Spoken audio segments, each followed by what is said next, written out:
बाध्यता का मतलब कोई और चीज आप पर शासन कर रही है। लेकिन एक चीज जिसे इंसान सबसे अधिक महत्व देता है वो है आजादी, है ना।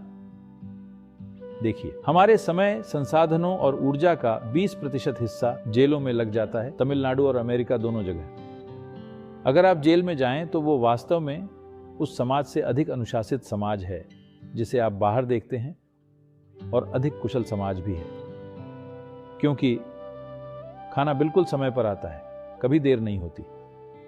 कोई आपके लिए दरवाजा खोलता है, बंद करता है, कोई आपके लिए लाइट जलाता है, उसे बंद करता है।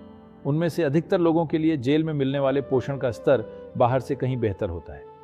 उनका अनुशासन बेहतर होता है, वो अच्छी तरह व्यायाम करते हैं, वो मजबूत होते हैं, फुर्तीले होते हैं, सब कुछ है।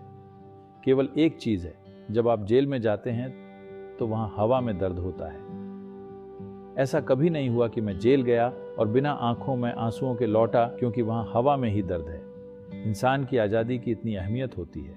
अगर आप आजाद होना चाहते हैं तो आजादी के ख्याल से खेलते रहने का कोई फायदा नहीं है। जो चीज आपको बांध रही है, आपको उसे ही तोड़ना पड़ेगा, है ना। मान लीजिए हम आपके हाथ बांध देते हैं, अगर आप यहाँ बैठकर आजादी का ध्यान करेंगे तो आप आजाद नहीं होने वाले। आपको देखना होगा कि रस्सी को कैसे काटा जाए, है ना।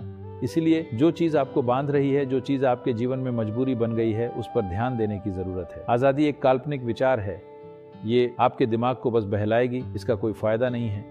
जो चीज आपको बांध रही है, अगर आप उस पर काम करते हैं, अगर आप उससे छुटकारा पा लेते हैं तो आप आजाद हो जाएंगे। अगर कोई अगले स्तर का बंधन है तो फिर उसे तोड़िए। अगर उससे भी अगले स्तर का कोई बंधन है तो हम उसे तोड़ेंगे। अगर आप एक एक करके सभी बंधनों को तोड़ते जाएंगे तो एक दिन आप सभी बंधनों को तोड़ चुके होंगे, है ना।